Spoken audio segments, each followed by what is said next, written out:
neck pain, it's not something you can really stretch your way out of. You have to incorporate some strength and stability exercises. So here are some of my favorites. We're going to get the neck warmed up by interlacing our fingers, bringing them behind our head, and then we're opening up our elbows wide. I like to think about a line from elbow to elbow, but what you really want to feel is this nice engagement between your shoulder blades. You want to feel those muscles drawing together. You want to feel some heat going on back there. I like to think of it as a self massage. So that's step one. When you've got things in place, you can press your head into your hands and your hands into your head, and you want to create a little resistance. Now, some things you can do to check in with your form is your chin parallel to the ground. Are you exhaling and engaging your core so you aren't arching in your lower back? So we want a nice long back. Exhale, engage the core. Inhale, lift up the chin parallel to the ground, and then press head into hands, hands into head, creating a little resistance to strengthen the neck. Let's open things up. Nice capital T. We'll drop our arms.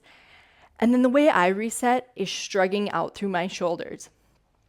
I struggle with my neck. Something I stopped doing a while ago was neck rolls. It just puts us at risk for pinching a nerve and irritating our neck.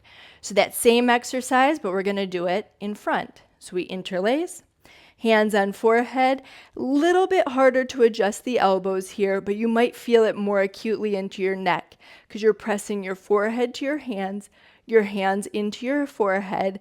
Now, the neck is delicate, right? We're not using all of our force, but we're looking for that little bit of resistance where we feel the flexors in our neck working hard. Strength and stability exercises are going to go a long way for neck relief.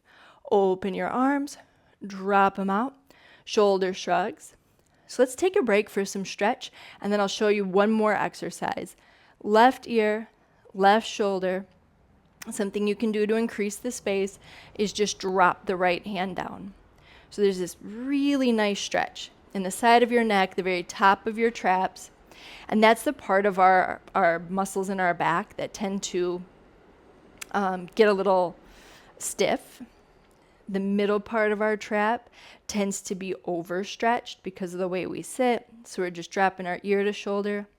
I'll offer my students, you can put your fingers on your temple. But if that feels like too much pressure, forget it. Something else I like to offer.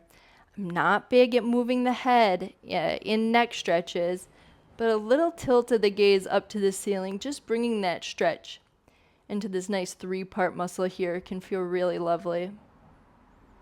Let's pick up our head. Maybe a little rinse out through the shoulders, just some release.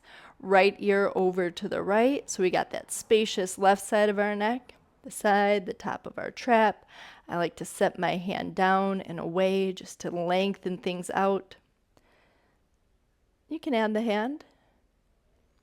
Or you could say, not for me. Same thing with that little tilt to look up, just bringing the stretch in front of the collarbone. And here especially, when we're looking down at our devices, these part of our neck flexors are getting weak. So we stretch and we strengthen. Ready to move on to that stability exercise? Head comes up. We still rinse. Maybe you go the opposite way with your shoulders. Always moving right to left, so we're looking over to our left. As far as the neck will go. Chin parallel to the floor. That's how we know we have good length. Left hand goes against the right cheek. And we're trying to bring our eyes towards the front, but our hand is holding our head in place. So again, light resistance. You're going to feel it sort of right above your collarbone. Maybe you feel it in the side of your neck. But we want to strengthen up these muscles that get weak when we look down. Even when we're reading books, when we're knitting, it doesn't have to be all work. We do all sorts of things that get our head tilted forward. Release, come center, rinse it out. Look over to the left, over to the right to get into the left. But you take your right hand, you press it against the cheek.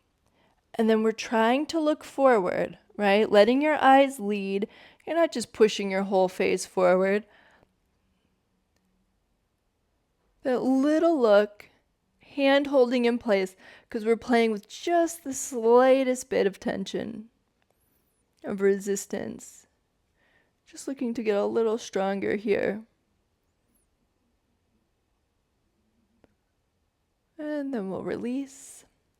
Bring our head center. Shake it out. So that was a real nice pairing of stretch and release, but here's the number one pose for the neck. Tip to table. Uncurl your toes. We're not going to be staying in a down dog. I just like it for the transition. We walk our feet to our hands before we do anything. Inhale, half lift. Lengthen out your spine. Exhale, fold. Knees soft. Feet spread apart. And the head. We shake out our neck. We let the head hang heavy. And we're just giving lots of good length in our spine. So we're decompressing our neck. If it's more comfortable, you can grab your elbows, sway. Also a wonderful pose for the lower back. But I just love all that length you get in the neck. We'll drop our hands. Roll up to stand. And there you have it. A few ways to both strengthen and stretch out a sore or achy neck.